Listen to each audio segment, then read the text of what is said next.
So I think it's good to deal with this because I noticed the Christians, this is one common, a very common thing that they bring up, as well as the blasphemy and apostasy. These are common themes that they sort of touch on usually when they're arguing against Islam.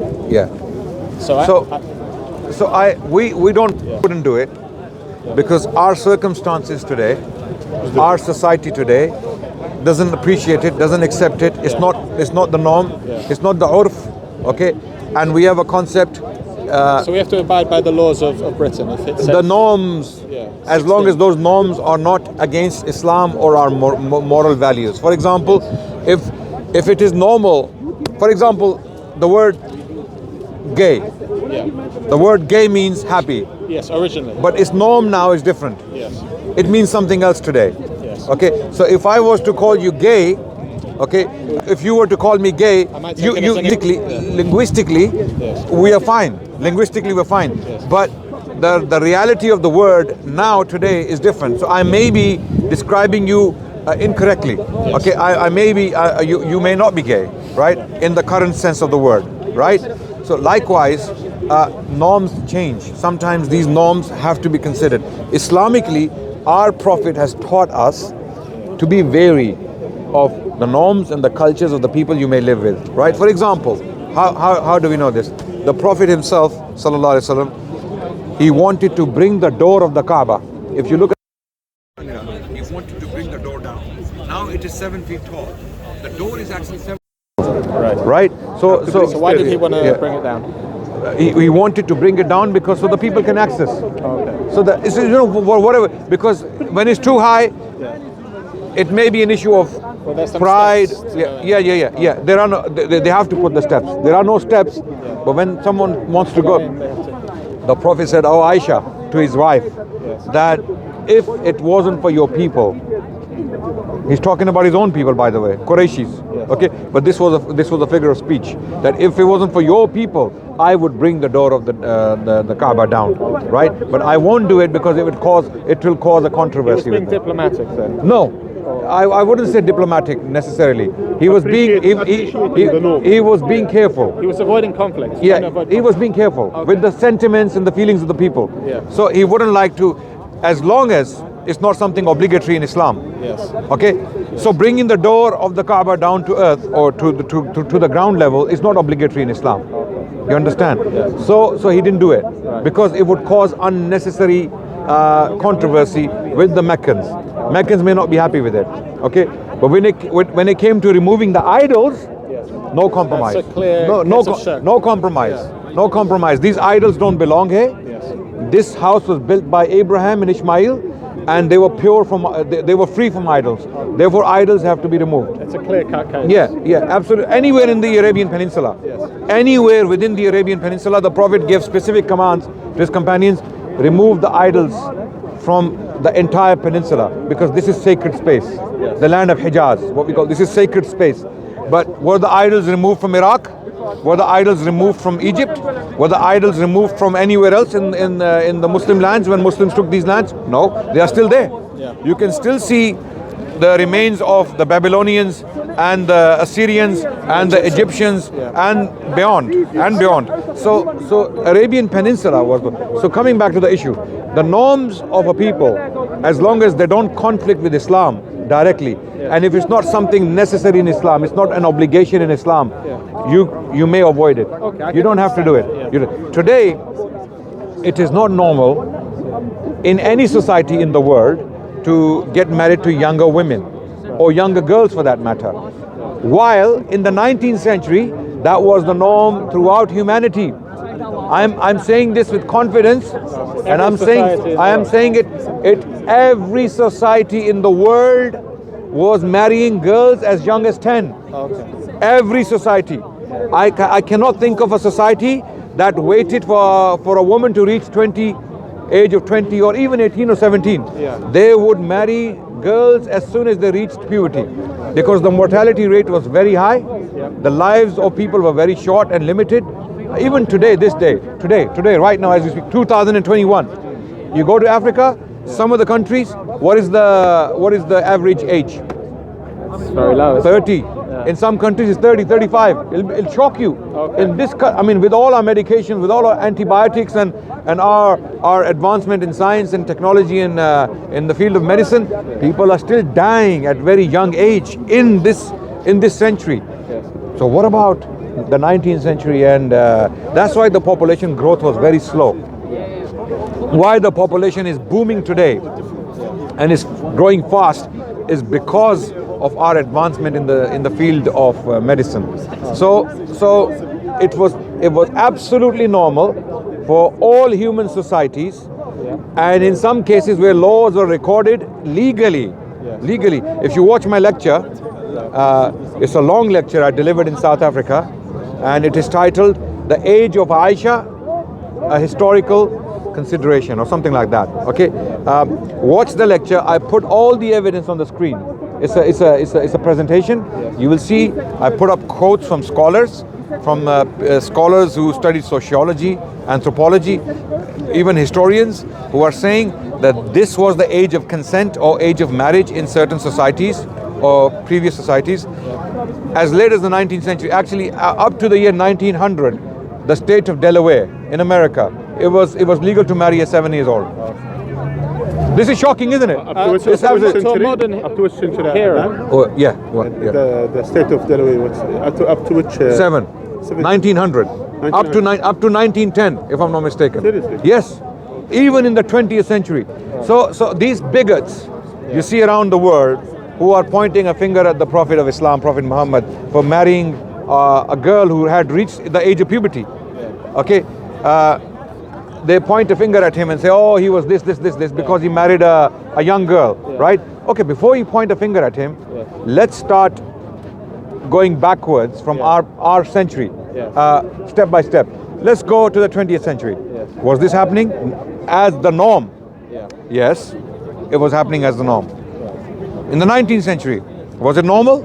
Absolutely. It was not only normal, it was legal by law, and I gave you the references now. You saw it. So people have quite short memories then with regards to historical. Not that they have short memories. They don't have memories. They don't have memories. They don't know. They don't know. These missionaries and these extremist atheists who are doing this propaganda online, either they themselves are ignorant, or they deliberately hide this information so the people cannot know the reality. Okay, and there are some Muslims, what they do is they become apologetic and ashamed of their Prophet's history, and they start changing history. They start saying, no, she was 19, she wasn't 9. There's no need to make up. Why? Why would you do that? Why would you give into pressure from a bunch of bigots? Where are you going to stop? They're going to keep pressurizing you. They're going to keep telling you about things, and you're going to keep going back, and you're going to keep ceding territory. No, we don't do that.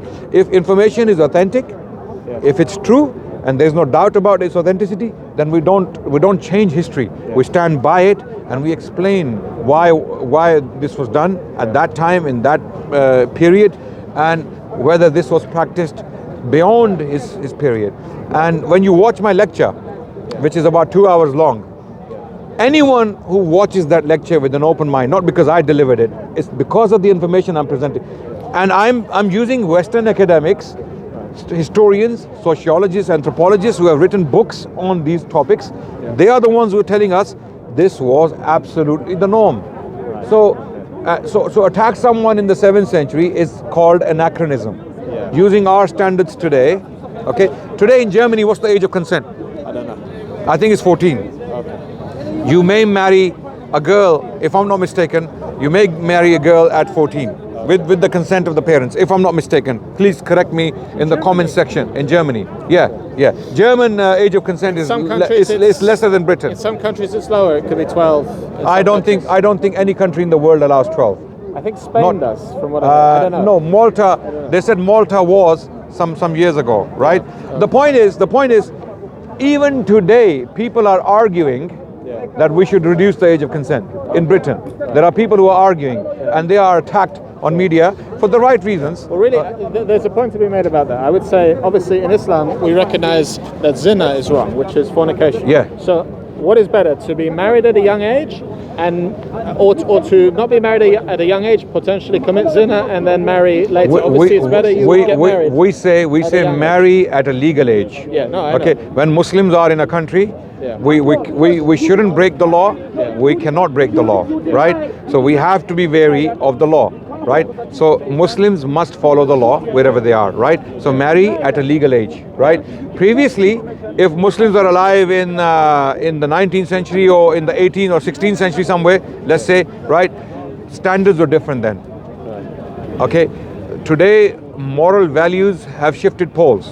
Yeah. Okay, in particular, Western morality keeps shifting poles. Yeah. Okay, in the West, morality is not a static reality.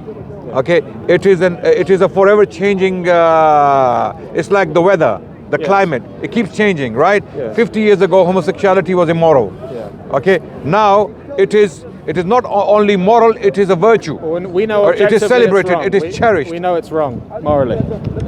Whatever the law says. Religiously, religions don't allow it. Islam doesn't allow it, Judaism doesn't allow it, and Christianity doesn't allow it. Objectively, we know it's wrong, regardless of what the legislation says in this country or another country. We know it's wrong. Okay, there is a difference between something immoral and something illegal, right? Okay, it's not illegal. Homosexuality is not illegal, but some people of religions, Muslims, Jews, and Christians believe it's immoral. It's immoral. It's a sin. They believe it's a sin. Yeah, absolutely. They believe it's a sin, right? So the point here is that morality here is changing every day. Okay, a bunch of people get together and they change the law. Right, and they change the law looking at the society. Right nowadays, no, 1 second. Nowadays, they are considering legalizing Class B drugs. Right. Class A is illegal for obvious reasons, right? Okay. In some societies like Holland, okay, if you go to Netherlands, the laws on drugs are different to what we have in Britain, right? There, Class B drugs are legal. As far as I know, you can smoke cannabis and all that. Here, they are considering to legalize it. You know why? Because a lot of people are smoking it, and they want to legalize it because it will bring revenue, it will be taxed, it will be sold at pharmacies. Okay, so you don't have to have drug raids. People selling bad stuff and causing people to become mad or mental or schizophrenia and all that, right? So it's a forever changing morality. In Islam, that wouldn't be the case. Yes. Our morality is static because it is revealed by God. We believe our morality comes from God. It cannot change. So how do we avoid this sort of liberalizing tendency? Because I think it says in the Quran, doesn't it, that people will say we are but reformers, but they're just trying to corrupt religion. They're trying to. Yeah, they are peacemakers, but they are anything but peacemakers. They are the ones who are troublemakers, basically. Yeah. But when it comes to liberalism, because it is self-defeating. Because we see the law, like you said, in every country, it's encouraging immorality. The law is degenerating in countries, allowing drugs, allowing let's take pornography. Let's take pornography. That was illegal before. That was illegal before, and now it is a porn star is a star. Do you get the point? A porn star, people will run to a porn star and get autographs, right? Absolutely. So this is what's happening in a society where morality keeps changing by the desires, by the changing norms. Then what happens is you end up like this, right? So what is pornography? Let's talk about pornography. It's an individual freedom. I see the reasons why it's allowed, why it's permitted, because it's an individual freedom. Under liberalism, these people are free to indulge. Freedom of expression, freedom of sexual freedom, freedom of having sex. I mean, they want to have sex on camera. Okay. This is the idea. But what is it doing to the society? There are academic journals. This is not Adnan Rashid making this up. This is well-studied phenomenon. It's a social phenomenon where pornography has been directly linked to rape in Western societies. Well, what is the link? The link is rapists in 56% of the cases, they are implicating They were watching pornography. They were watching pornography, and they are implicating their behavior in their rape. Oh, okay. When they are raping, they are actually practicing pornography while they're raping. Okay. This is the point. And who said this? Diana E. Russell. Diana E. Russell, she's a scholar from Oxford University. Actually, she has published for Oxford. I don't know if she's teaching at Oxford. Okay, thank you. There's some promotion going on there. Okay, so Diana E. Russell, she's a scholar on this specific issue. She has been writing for a very long time. She has written books on this phenomenon, that how pornography affects people socially, morally, physically, spiritually, mentally, psychologically, you name it. And there are articles in her books, long articles, how addiction is another, it's a social problem, okay? And then what it does to children, how pornography affects children, okay? How people who are watching pornography and they end up abusing children. I'm not saying that all people who watch pornography are child abusers. Don't get me wrong, before you start giving secular fatwas on me online, okay, don't do that, because I'm not saying that, okay? I'm saying there are academic studies that link rape and child abuse with pornography directly. There is a direct link. Why do we allow it? Why is this morally acceptable? You tell me, why do you think? Liberalism. And what is liberalism? Liberalism is basically, to put it crudely in simple terms, individual freedom. Okay, you, as long as you are not harming others. But it is harming others. It is. We've established that. This is why it is contradictory. Okay. Where do you draw the line? Where do you draw the line? Okay, you give individual freedom, okay, but at the same time you put a caveat. You say, as long as you can stretch your hand, but if you touch someone else's nose, you don't have the right to do that. You can stretch as far as, but where do you draw the line? How do you know? You may be stretching the hand and you may be impacting the nose of someone else indirectly. Okay, that's where liberalism is blind. What this individual freedom, alcohol, okay, alcohol consumption, okay, intoxicants. It is an individual freedom for us to consume alcohol, God forbid, right? What is it doing to the society? It is one of the biggest killers in Britain. 80% of the violent crimes, 80% of the homicides, okay, are directly linked to alcohol. Alcohol consumption, and most crimes occur on weekends. And what happens on weekends? People drink. People drink. I'm not saying all people who drink are killers and murderers. So please avoid secular fatwas. Okay, there's a new term I've coined today. Secular fatwa. Okay, because a lot of these people online, they say Muslims always give fatwas. Seculars also give fatwas. Okay, what is a fatwa? Fatwa is a judgment. So when you pass a judgment on someone, it's a fatwa, right? So don't give any secular fatwas on me, claiming that I am saying all people who drink are murderers and killers. No, what I'm saying is, it has been shown statistically that most violent crimes in Britain are committed under the influence of alcohol. Or drugs. Alcohol or drugs. Or alcohol mostly. Specifically mostly. Now my question is, when we know alcohol is so bad, why don't we ban it? Because for the same reason slavery wasn't banned for so many centuries. Because creates revenue. Look, when your MPs, they love wine. Right. Your MPs in the parliament, those who are passing bills and laws, and the House of Lords, when all of them love wine, right? When they love women outside of marriage, right? Do you think they will ever pass a law against adultery? Well, I'd be interested what happened in the US when they passed the law on prohibition, because they banned alcohol in America. And then what happened? Well, they repealed the Why? ban. So they repealed it because people started bootlicking. Yes. Alcohol was still being consumed. The same reason why they want to legalize Class B drugs here, like cannabis. They want to legalize cannabis. There are discussions on it already. It's on the table. The discussion is there, right? So the point is, these are very important social questions. Why does liberalism not work? Socially speaking, why doesn't it work? It doesn't work because it's causing major problems in our society. Brother, I suggest we call things by their proper names. Instead of calling it liberalism, why don't we call it what the Quran calls it, which is corruption? It's immorality, it's the word liberalism is a euphemism. Because they're saying we want to be free. But free to do what? Like you said, free to commit immorality? It is a nice title for a very grim reality. Allah says in the Quran, وَلَوْ كَانَ مِنْ عِنْدِ غَيْرِ اللَّهِ لَوَجَدُوا فِيهِ اخْتِلَافًا كَثِيرًا. If it came from other than Allah, you'll find a lot of dispute, a lot of contradictions. So that's exactly what happens. All these ideologies, literally they contradict with their own concepts. The same as liberalism. Yes. The same thing. It will contradict with the same thing. It's not internally consistent. Yes. It doesn't. No, it will eventually self-contradict. Yes. There will be a freedom under liberalism, but that freedom itself will come back to haunt itself. Which I think we're seeing in the West now, aren't we? We're seeing the failure of liberal... So you allow individual freedom to a porn star to have his or her freedom, but how that freedom goes around into the society and harms the society at large.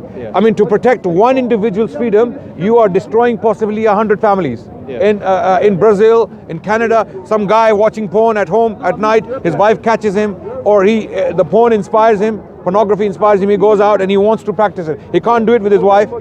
His girlfriend is not a porn star. She's not going to give him what he's watching online. I mean, I'm sorry guys, I have to get, you know, so if someone is it destroys families. I'm doing family counseling. Yeah, there is, and you're choosing to stand there in front of the camera. Brother, I'm doing family counseling. So you know how many families divorce because of this, because of watching, because of pornography. Because of pornography. No, this is one issue. Yes. This is one issue. Divorce, breaking families, and why are they breaking? They're not only breaking because a wife catches the husband watching porn. They are breaking because of what porn is doing to the husband.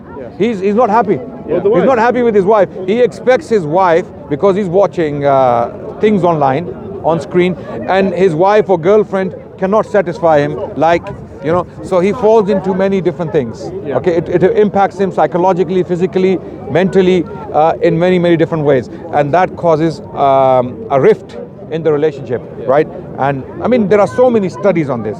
There are so many social studies on this. They are deliberately ignored, systematically put aside. It's a multi-billion-dollar industry. Okay, it is so overwhelmingly available that it is shocking. There is no other content online that is more searched and more easily available than porn. And it's free. It's unbelievable. It's free to watch. It's streamed on websites. That requires. Forget about free. Who's funding this? That's what I want to know. Think of all the server space this requires for people watching free pornography. It requires immense. Who is funding it, and why is it being funded? Server space. Yeah. Why is it being funded? Yeah. Why are we promoting adultery? Why are we promoting relationships that are not stable? Okay. What will pornography do? You will have. Destroys the family. It destroys the family completely. In Islam, we promote community, family values. 100%. The brotherhood of believers. That's right. All of these things. That's right. In Islam, we have rights of parents. We have rights of wives. We have to have. First of all, in Islam, Islam is a comprehensive set of rules. It is a system. Each brick makes the building. Each brick, right? So every single rule, every single moral value has a role to play in the grand scheme of things. Okay, what we call Islam, right? So sometimes if you take one moral value or one rule on its own, you may not be able to make sense of it. But when you look at the rule in the grand scheme of things, then it starts to make sense. For example, why is it not encouraged in Islam to have extramarital affairs? Why? Or why in Islam we have such an emphasis on lowering your gaze? Lowering your gaze is basically control your eyes, because eyes are your windows to the heart. Okay, so when you look at someone with lustful eyes, that will impact your relationship with your wife. Yes. Because naturally you will start feeling feeling attraction towards other people, right? Okay, and then you will start. It can go further. You can have relationships. Sorry, we have a conversation, sir. Sorry. I could have made some very valuable contributions. Sure, you can. Let me finish my point, and then you can. I don't know if I can hang around that long. Okay, then please listen to us. Yes. Okay, it's so ridiculous. But so Islamically speaking, family, the family bond is the most important how can I put it, structure in the society, right? Why? Because children are protected, men are protected, women are protected, and they are not lost to the society, right? So if the father is sane, if the mother is sane, the children will be sane. They will grow up to be sane people. They will grow up to be moral people. They will contribute to the society. If the Islamic model is applied properly. If it's applied partially, it may work, it may not work. But if it's applied properly, okay, then it will work. You will see the fruits. If you teach your children Islamically, if you grow them, if you give them what we call tarbiyah, or training to be good Muslims, education, you will see that they will be good citizens, right? They will be good citizens. They will be law-abiding citizens. They will be a good contribution to the society. But if you leave them to the society, then what's happening on the street, you don't know and I don't know. How they live, where they end up, which crowd they're hanging around with, what they're consuming, what they are eating, and who are they meeting? We don't know. It's the lowest common denominator. Absolutely. So this is why family is the most important system or structure within, Sharia. The law of Islam has 5 objectives. 5 objectives. What we call them maqasid al-Sharia. Number 1, Sheikh, Deen. your protection of your deen, your faith. Why? Your faith is what makes the society. So you have to protect it, right? Number 2, your honor. Your soul, right? Your soul. Basically, you have to protect your soul from corruption. Okay. Number 3, your honor, your izzah. Okay. Then your aql, and your intellect as well. Okay. So is it 5 already? Mal. No, the 5th is mal. Wealth. So this is we have what? Repeat again. Deen, nafs, aql, and nasl, which is your honor, your lineage, and your wealth. Or property. Property. Absolutely. All of these things are directly relevant to society. Yes. Every single one of these 5 things has a direct impact on how societies function. I believe Engels wrote a book on the origin of family, private property, and the state. So one leads to another. Absolutely. If you have a good family, you have a good society. That's right. Respect for property, respect for the state. Absolutely. And this is what Western philosophers have been talking about for centuries. Without God, what they have done, they have divorced God from their life. God is not, and I don't blame them because of Christianity.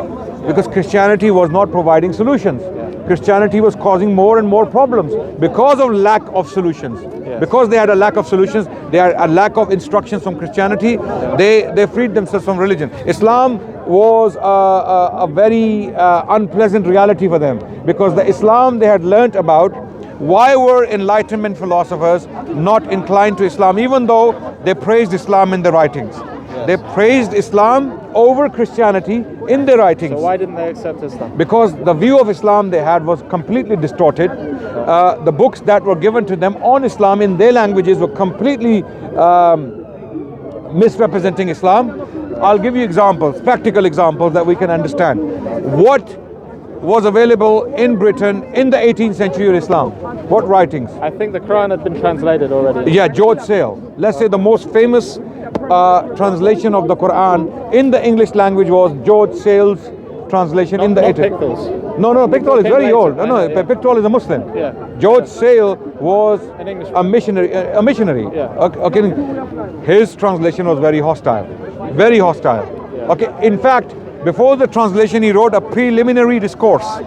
If you pick up Sale's translation today, you will see a preliminary discourse. In this discourse, he sets the stage for the reader. Okay, he tells the reader, this is all rubbish, it's imposture, Muhammad was just an imposter. He was a very extremely biased translation of the Quran. That's what people were reading. So before they get into the translation, they read Sale's hostile treatment of Islam. So they're already conditioned. Okay, that's one. Then histories. What histories are they reading? Simon Oakley. In 1708, Simon Oakley was an Orientalist. He wrote a book on Islam, or the history of the Saracens. It was called history of the, and can you believe it? As late as the 18th century, the Muslims are being called Saracens, which is a medieval term. It's a medieval term, right? So he wrote a history of the Saracens. By the way, I have this book in my library. So I'm not talking without even handling these books. Simon Oakley, amazingly, paints a very hostile, a very Christian kind of treatment of Islam or the history of Islam in his book. It's not necessarily in favor of Islam, right? Yes. Then there are other writings. I mean, there was another book published in late 17th century, 1697. There was a book titled The Nature of Imposture, The Life of Mehmet. The Life of Mehmet. Okay, so every single biography written in the 17th and the 18th century on the Prophet was either hostile or very biased. Any good ones? Any positive No, ones? none. Okay. I know Voltaire, was it, a lot of Enlightenment thinkers did write positively about the Prophet, peace be upon him. Yes, later. In the latter half of the 18th century, people like Gibbon, Edward Gibbon, who had no respect for Christianity, who apostatized from Christianity. He said, it doesn't make sense. What is this, right? Because he was a historian. So in his section on Islam, he does praise the Muslim civilization. Okay, not necessarily the Prophet and his history, because he, again, who is he reading from? Oakley. Gibbon is reading Oakley to write on Islam, right? So there were very limited sources available, and Gibbon was mainly reading in Latin, in French, and in English. Okay, so Gibbon was not reading in Arabic. Gibbon was simply using secondary sources on Islam, not primary sources. Okay, it wasn't his own. I'm sure if Gibbon had read the Arabic works, if he knew the Arabic language, it would have been very different, his treatment, right? Come to an even better... because he was already free of Christian bias. Yes. Okay. Then we have people like Adam Smith. Adam Smith, the man who wrote Wealth of Nations. Okay. What was his view about Islam? Very positive. He actually pays a tribute to the Muslim civilization. Not charging riba, maybe, something like that? No. He didn't talk about riba. He talked about the Muslim civilization and what it did to the world. Not in his main works. He doesn't do that in his main works. Not in the Wealth of Nations and all that. But he talks about it in his essays.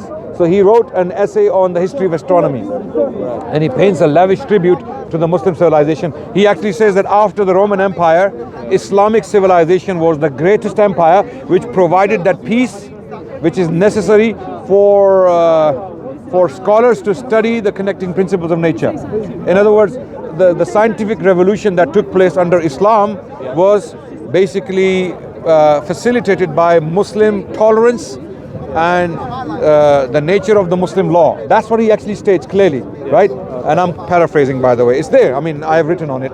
So then we have other Enlightenment thinkers like Voltaire. Earlier, he was hostile against the Prophet. Later on, when he had actually read on the Prophet, he praised him. But then this process of praising the Prophet and treating him objectively, it changed in the 19th century. For the better.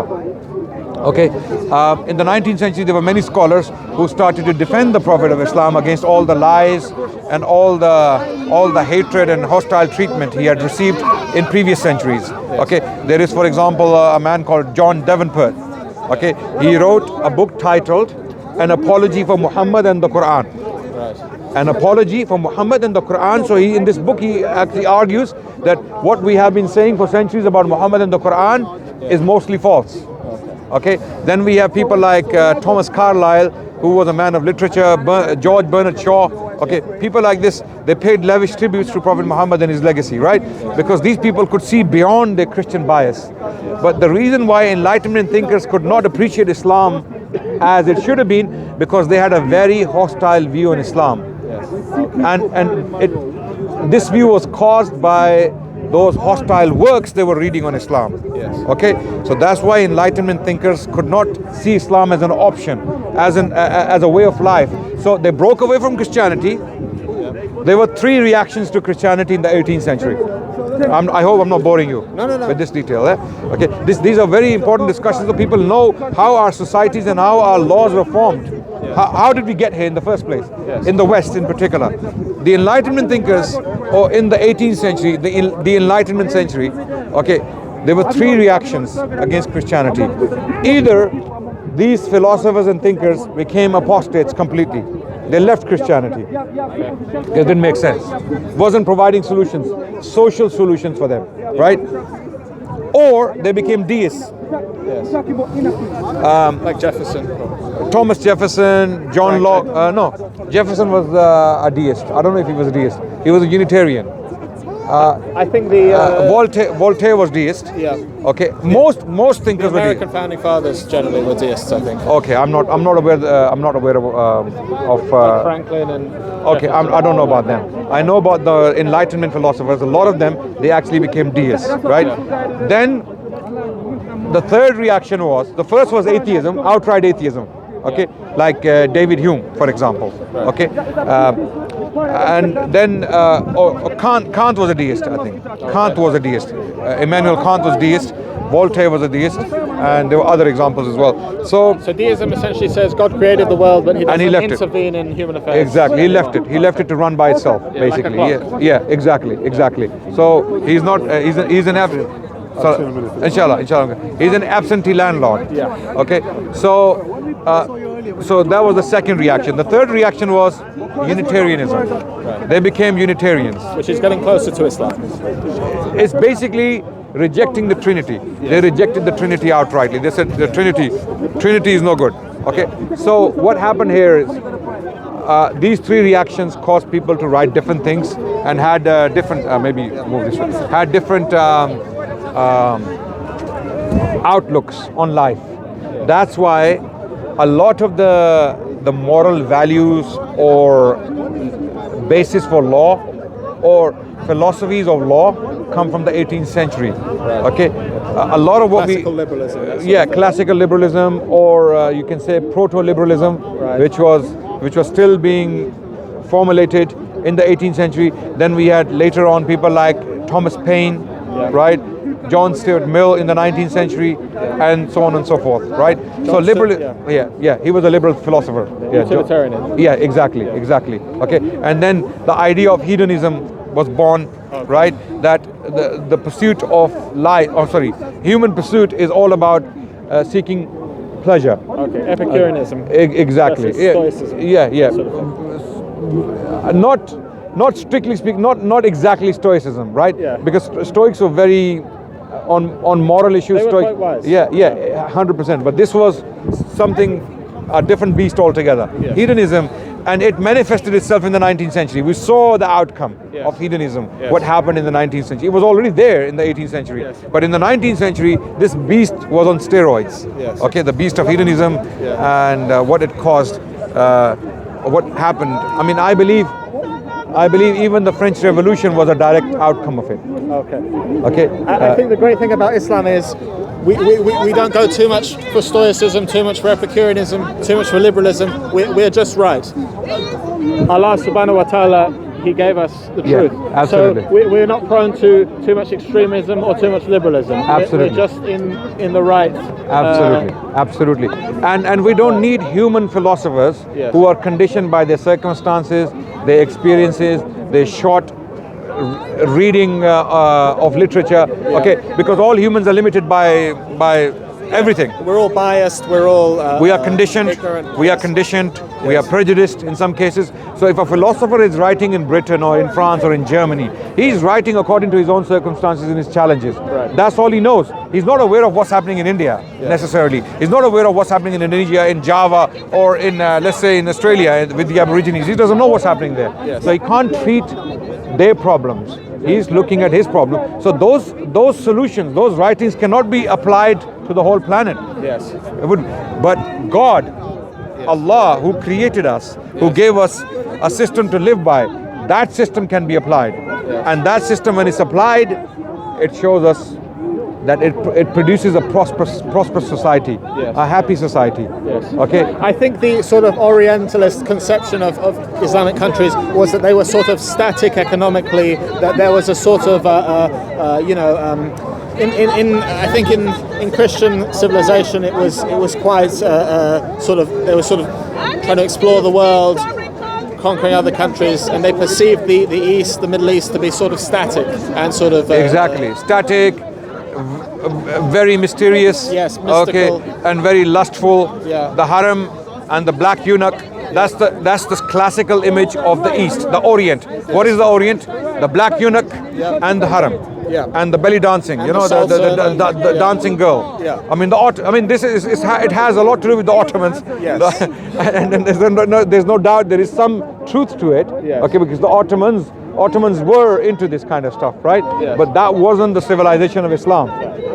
That was a product of very limited circumstances. Okay, with the Ottomans. How Ottomans came to be Ottomans is another topic altogether, Yes. you know. So. And also, I think when it comes to sex within Christianity, there's this very sort of puritanical strain, whereby you had a figure like Paul who says, "I wish that all men were as I am," i.e., celibate, and this tendency towards monasticism. In Islam, alhamdulillah, as far as I know, brother, we don't have any kind of enforced celibacy or any kind of. No, it is discouraged. Yes. Actually, in Islam, we have a rule that if you fear adultery, it is obligatory upon you to get married. Well, there you go. This is why we have the phenomenon we have in the church, right, where thousands of children are being abused. Yes. I mean, recently a report came out from France where I don't know how it was a huge number. Thousands. I mean, it was a huge, shocking number Yes. of kids who were abused from the 1970 up to 2020, Yes. 50 years, Yes. right? And I say to, sorry, go on. Bro. Yeah, please. And I say to Christians who say to us as Muslims, why in your Jannah do you have wine and fruit and women? And they say these are all earthly delights. And I would say to them, well, look at the Garden of Eden. It was an earthly paradise. And you know, they think that, you know, they're very hypocritical about that, brother, because they look at us and they say, oh, why in Islam can you have 4 wives? Why can you have potentially, you know, concubines in the case of war? Yeah. You know, and yet they're being hypocritical because they want those same things, but they pretend that you know, it's immoral or that it's disgusting. They have them the wrong way. Yes. Okay. Because their minds are sort of hung up on sex, and they can't. Just look at the history. Just look at the history of the church. I mean, the Borgias. I don't know if you know about the Borgias, Yes. right? I mean, they were an epitome of corruption on all levels. Yes. The Pope, including the Pope. Yeah. Including the Pope. It was a time of crisis in Europe because of this corruption, which was rampant throughout the society. You know, all people were afflicted by it, and then it only increased. And then there were movements. There were reform movements, and there was reformation because of this corruption, partly caused by papal corruption, right? Reformation. The reason was this moral degradation that was going around in the society. Yes. Right? Because I think people saw that Christianity wasn't providing maybe all the answers. Exactly. And that's why it was the Methodist movement, Yes. right, in the 19th century. Why? Because God was not real in Christian life. Yes. I mean, Nietzsche in Germany, very intelligent man. He saw the society. He said, "Where is God? Yeah. God is." He said, when he said God is dead, and we have killed him, right? And what was he talking about? He said, socially, God is dead. I don't see God in your society. You don't believe in God. In practice, you don't. Maybe it's an abstract idea in your minds, but God doesn't live in your actions. Yes. And this is where Islam emphasizes God living through your actions. Yes. Okay? God becomes important and relevant in your lives when you act upon his teachings. Yes. Otherwise, Allah is an abstract reality. Yes. You don't have any connection with him. Yes. There is nothing. Where is Allah if you don't act upon his teachings? Yes, of course. You know? As So- the Christians would say, it's faith and works together. Yes. No, they don't actually.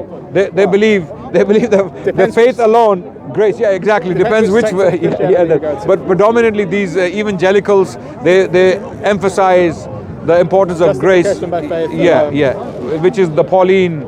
You know, they take it from Paul, and of course it goes against teachings of Jesus Christ, and even James, for that matter. I mean, if you read the epistle, I mean, this was a huge conflict within the Christian church in Christian history. You know, It's very interesting, brother. So how would you say that we address the misconceptions about Islam? Because as a recent revert, I can speak to some of the misconceptions I had about Islam. And you know, I think that these are very prevalent. So I mean, how do we address these sort of educating? things? Firstly, educating ourselves. We need to read books. We need to read our history. We need to understand why our history went the way it went. Okay, why Christians were struggling so much. You know, 1,000 years history of Christianity from the year 1000 to 2000, let's say, right? This was a very chaotic period. Yeah. I mean, a lot happened in Europe. Wars of religion. Wars of religion, I mean, mostly religion, but even kings fighting each other for power, Sorry, for do you mind land. not pointing that? It's a bit Yeah, bright. yeah, Sorry. yeah, it's too bright. Yeah, it's too bright. Yeah. So there's a lot, and likewise, study the history of Islam. Yeah. Why did Muslims become so powerful? Why was Islamic civilization so influential? And what caused the decline? Yeah. And are we still in decline? Yeah. Or are we on the rise again? Right? I believe, brother, inshallah, now we're at a stage in the West where, we've seen the failings of liberalism, we've seen the failings of Christianity. Yeah, people are coming. Inshallah, Islam will fill the gap. Absolutely. Absolutely. I believe Islam makes a lot of sense to a lot of people who are seeking solutions to. I mean, people who are busy in their lives, they're living a hedonistic life. For them, Islam is not needed. They don't want Islam. Yeah, they would reject it probably. Exactly. I mean, but having said that, no, sorry, go on, bro. Yeah. So people like that, they wouldn't want Islam because they don't need it. They say we don't need God. There are a lot of people who say I'm happy without God. So why do I need God? This is the attitude people have. But what they don't realize is that God is not going away. Okay, whether you need him or not, he is there. He's always there. He will be forever. He will be forever, right? So that's why you have to pay attention to him. Yes. You have to pay respects to him. And when you do, suddenly you become happier. Yes. Okay. I want to ask you a question, brother, because before I took my Shahada, I was seeking, I was trying to establish a sort of objective morality whereby I could sort of pick the good out of all religions, reject the bad, and produce some sort of a moral framework. Do you think that was a silly thing for me to try to do? I'm sure a lot of philosophers have tried to do that throughout history. The reason I chose Islam was because I saw it's the only religion that fully explains if there was no God, questions. if there was no God, then that would be a very good thing to do. If there was no God. But if there is a God, and there is a God, right, then you must listen to him. And how do we know how to listen to him? We look at his revelations or revelations attributed to him, right? First question number one, does God exist? That's the first question we need to address. All philosophers have indulged in this question primarily. Okay, is there a creator? Is there a supreme entity who made us? Right? That's the first question. Once we overcome that question, everything else becomes very easy to follow. Yes. Okay. I mean, what I was trying to do was take something like morality and say, well, morality is God, because morality is goodness. Who defines it? What every society has common moral. It becomes relative. Moral codes. If there is no God, if there is no moral anchor, if you don't. But I mean, every society recognizes that murder is wrong, adultery is wrong. But not every stealing is wrong. not every society recognizes adultery is wrong. Not every society recognizes that alcohol consumption is wrong. Not every society recognizes that having extramarital affairs or living, for example, or even they all used to at least 100 years ago. I mean, things have declined. Those were religious societies. Yeah, even this country recognized those things were wrong. We recognized abortion was wrong. We recognized homosexuality was wrong. We recognized so long as we were religious. Yeah, but then they were legalized. Yeah, because of atheism, because of the rise of secular ideologies, and in these ideologies, man makes the rules, not God. Yes. So the world became human-centric. Yes. It's not God-centric anymore. Yeah. If the universe is God-centric, then God is the boss. Yeah. Okay. Or if God doesn't exist, then we become the boss. Then there is no boss. Yeah. No. You don't become the boss. Yeah. Then there is no boss. Yeah. You do what you want. I do what I want. Yeah. Okay.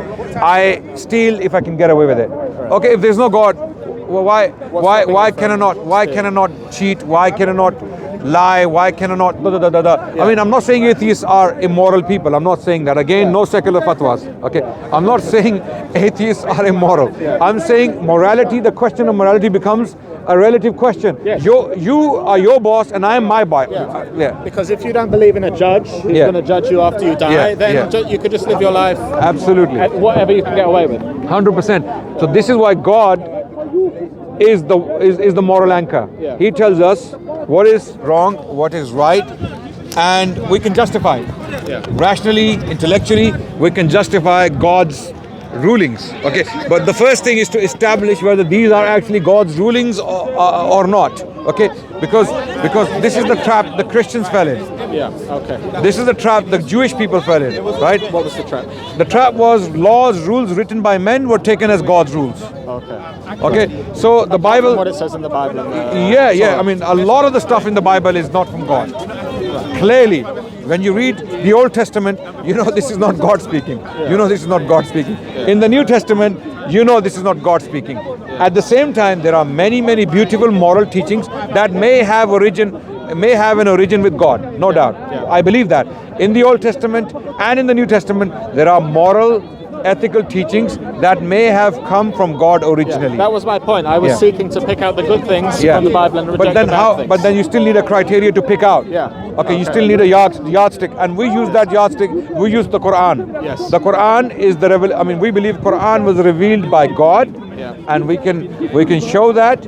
We can confirm. I mean, if people don't want to listen, that's another matter. But we can show why Quran could not have come from human mind. There are reasons. We can talk about those reasons. It is not a human product. It is from the divine or from outside of this world. The Quran is not a human product. Why? Because there are this is a very long discussion. Why the Quran is not a human product. So once we show that God exists and that God has spoken to us, that I created you, firstly, there are two qualities God possesses. Two, at least two. There are many, but at least two that we can actually assess and see. He is extremely powerful. When I say extremely powerful, beyond our imaginations.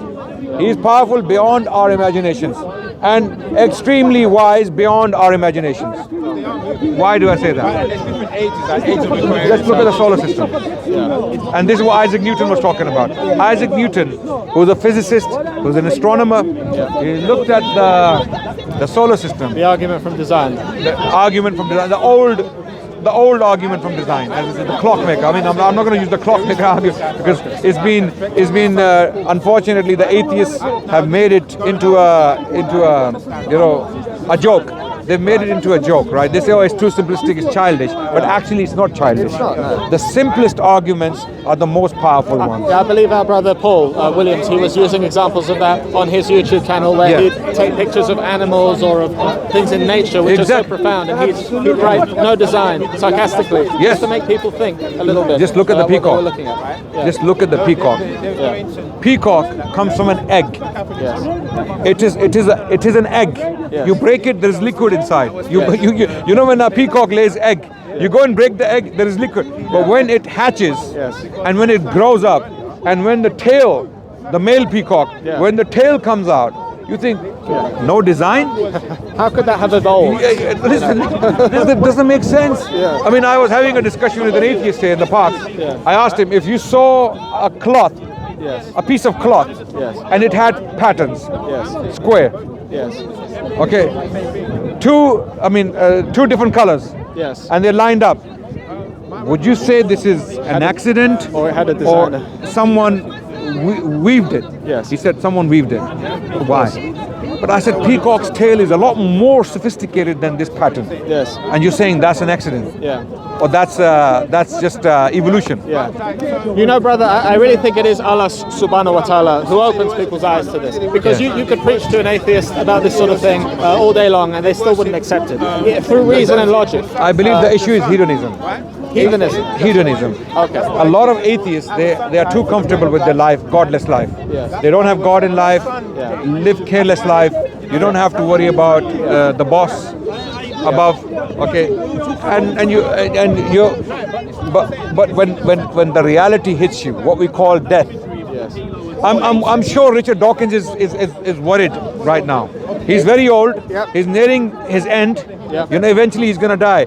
I'm sure Christopher Hitchens, when he was dying, I'm sure he was shaken. He must have thought about it. Pascal's wager. He must have thought, well, why don't I just accept God now? Exactly. So it's not as simple as I am a brave atheist, I'm going to die and nothing. No. Well, the argument I always give, brother, is about the drowning atheist who's alone. He's somewhere in nature. There's no one around. He's drowning. Who does he call to save him? God save me. Who else are you going to call? You're not just going to drown. Yes. You're going to talk Yes. And you know, this happened to a lot of people. You know Cat Stephen? Yes, I've heard of it. Cat Yusuf Islam. Yusuf Islam, yeah? You know what happened to him? Why he changed? I don't know, tell me. At the peak of his career in the 70s, when he was a superstar, he was no less than Beatles. Even to this day, I don't agree with it. He's doing concerts, and he thinks by doing these concerts, he's softening people's hearts towards Islam, right? People can see the softer side of Islam. I don't agree with him. May Allah bless him. May Allah guide the brother. May Allah. I love him. I love him. Musical Absolutely. But he has a different view. No problem. Okay. But how did he come to Islam? He was swimming in the sea, and he was drowning. He started to drown. He shouted at that point that, oh God, if you exist and if you save me, I will work for you. What faith? What faith? And then he was thrown out. I mean, these are his words. I'm not making this up. Okay, this story may, it may sound a bit crazy. He was thrown out. Thrown out of water. Okay. He survived. Yes. He didn't drown. Yes. I mean, he said, when I was drowning, that's what came out of my mouth. Oh God, if you exist, save me and I'll work for you. Right? He did, yes. He survived. He came out and he goes, one day he was walking near the Regent's Park Mosque. He just walked in and he took the Shahada. Just walked in and took the Shahada. Why didn't he become a Christian? Why didn't he become a Jew? Why didn't he become a Buddhist? The question is, God who saved him to work for him for whatever reason, however. But what was it that drew him to Islam? Was there anything about Islam? I don't know the details. I mean, he's talked about it. If you go online and Yusuf Islam, his Islam and how he accepted Islam. If you watch his interviews, he talks about it. So look, everyone has a different reason or different experience with God. Yes. Every single person who comes to Islam has a different experience, a different route to Islam. Yes. So they come independently, but eventually when they are seeking, they end up in the same place. Yes. Because they are sincerely seeking the truth, they are sincerely seeking God, and they find Him. Yes. They find Him, and then after that, it is only getting better. Okay, there is a struggle. Every single step as a Muslim, you'll find struggle to cope with some of the rules, or sometimes you think, subhanallah, it's overwhelming. But my advice to you as a new Muslim is, don't let Islam overwhelm you. I have felt a little overwhelmed. Don't impose all of Islam on you, because that's not going to happen. Yes. Move slowly. Yes. And my advice to all Muslims, new Muslims out there who are listening to me right now, is that don't impose Islam on you. Let Islam guide you into this journey gradually. Grow gradually. Of course, fulfill all the basic requirements, which is prayer, which is charity, and all the basics, right? 5 pillars, right? But then move gradually, move slowly, grow slowly. As they say, slow and steady wins the race, right? Okay. And the Quran was revealed over 28 years. Yeah, so it shows us. Absolutely. And when you move too fast, when you become an extremist, in a good sense, I mean, extremism is never good. By the way, it's never good. Okay. Extremism of any type is absolutely forbidden in Islam. Right. Ghulu, what we call ghulu, the Arabic term is ghulu. Okay, ghulu is absolutely haram in Islam. Ghulu in anything, extremism of any form or any that can shape. Be being overzealous about exactly, because what happens, you have a burnout. Yeah. The energy runs out, you get deflated, and then you realize, hold on a second. And then Shaitan starts whispering in your ear. Exactly. So you have to move gradually, slowly. Don't become part of a cult. Don't join a cult. Okay, don't join one particular understanding of Islam necessarily. Stick to the Quran and Sunnah, as we discussed earlier. Quran and Sunnah, and stick to orthodox teachings of our great scholars, our great sages, who have produced thousands of volumes to make the path clear to us, right? But don't become an extremist follower of a cult. Any cult. When I say cult, a personality cult, or a school cult, or one particular understanding cult. Be open to Quran and Sunnah, and make sure that whatever you follow is supported from the Quran or Sunnah, or the companions of the Prophet Muhammad, their understanding, because they were direct disciples. They learned from the Prophet directly. They understood Islam better than all of us put together. So it has to be your actions and beliefs have to be rubber stamped from these sources, Quran, Sunnah, and the collective action of the companions of the Prophet Muhammad sallallahu alaihi wasallam. This is the true path. Other than that, some people, even using this slogan might call you to their cult. Don't enter the cult. Don't fall for the bait. And how do we identify cults or a sect that is when people move in packs? When people move in packs, when people move in a group, and it is a kind of gangster mentality. And I'm saying anyone who moves like that. I'm not specifically talking about one group in particular. Anyone who moves like a pack, and if you're not part of the pack, you're an outsider. This attitude is absolutely discouraged and is actually abhorrent. It's not Islamic. This cult mentality where if you're part of the pack, you are one of our brothers, and if you're outside of the pack, okay, you may be very close, but you are outside. I mean, look, there is a pack, and there is someone standing next to you, 1 foot away, or someone 10 feet away, another one 20 feet away. These are all your people. These are all your people. Some are closer, others are not. But because they are not inside the pack or within the circle, you don't consider them one of your own, right? This is what I call a cult. Okay, so that's the sign, that's the signal. People moving in a pack and making you following a particular sheikh or something. Listen like that. to different sheikhs, because this is how people found the beauty of Islam, the colors of Islam, right? Be very careful about beliefs, wrong beliefs. People will try to teach you things in the name of Islam, and they have nothing to do with the Prophet's life. The Prophet never taught them, he never did them, and he never promoted them. And people have made up things in the name of Islam, and they're practicing them as Islam. It's not Islam, right? So following one sheikh or two sheikhs or three sheikhs can often lead you into some kind of pack mentality. So be wide. If someone is clearly dodgy, on the wrong path, you don't need to listen to them. Of course. Okay, there are scholars who are in the middle of the road, in the middle of the road kind of scholars. Yes. Listen to them, and if you feel something is wrong in what they're saying, you have to ignore it. Okay, take the good and leave the bad. So when you say middle of the road, I take it you mean neither too liberal nor too extreme, but following the Quran and the Sunnah. Yes, absolutely. As moderately as. Absolutely. Yeah. When I say extreme, don't impose the rulings of Islam, and don't be harsh with yourself, right? If you fail to, let's say, perform a duty diligently, don't be discouraged. Always try your best to keep up. And when you do that, do it with love. Enjoy it. Enjoy your worship. Enjoy your prayer. Okay, it's not a burden. It's a continuous struggle, by the way. You're gonna grow into it, right? But don't impose it on yourself as a ritual.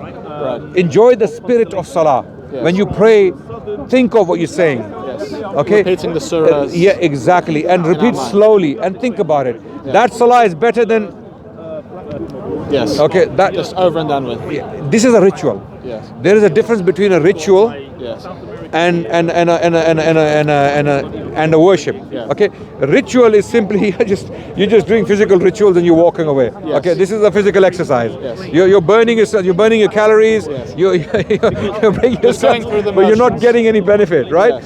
It only becomes beneficial when you actually take it in and think about what you're saying.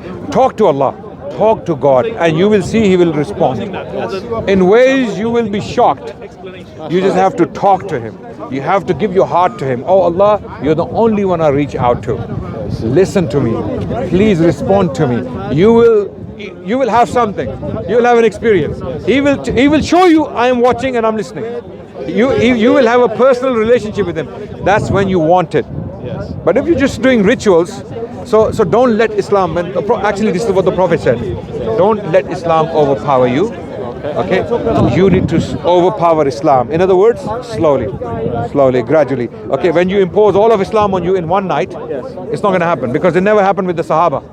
Okay, they struggled with certain things, and it took them decades before they reached a level where they became the torchbearers of the Muslim civilization. What you're saying is something I've heard in common with many of the brothers I've spoken to, and even some sheikhs I spoke to said exactly the same thing as what you're saying. You should take it slowly. You should understand what you're doing. Don't be led astray. These sort of things. Absolutely, absolutely, and it's a beautiful journey. Enjoy it. Enjoy it. Live like a traveler. You know a traveler who's a traveler? Someone who's enjoying the journey. Exactly. Like Marco Polo or Ibn Ibn Battuta. I'm not saying follow them, but I'm saying live like that. You know, go in different cities, different places, and see the beauty of this creation of Allah. Life is the journey, exactly, and Jannah is the destination. Exactly, inshallah. absolutely, absolutely. But when unfortunately, when people adopt a very, how can I put it, a very rigid, cultic understanding of Islam, they cease enjoying Islam. Right. The enjoyment stops because now you are in it for the wrong reason, and that's when people start defending the cult instead of enjoying what they believe in. Yes. So it becomes about money or power or not even that. You may be sincere with your cult. Yeah. You may be sincere with your personality cult or the school cult or the understanding cult. Right. You may be sincere with it, but you stop enjoying the worship of Allah. You're spiritually redundant. Right. Spiritually, you're empty, right? Because you're always fighting. Yeah. You have a very hard heart and you want to put people down. You want to show them why they're wrong. You don't want to show them why you're right. Yes. Okay?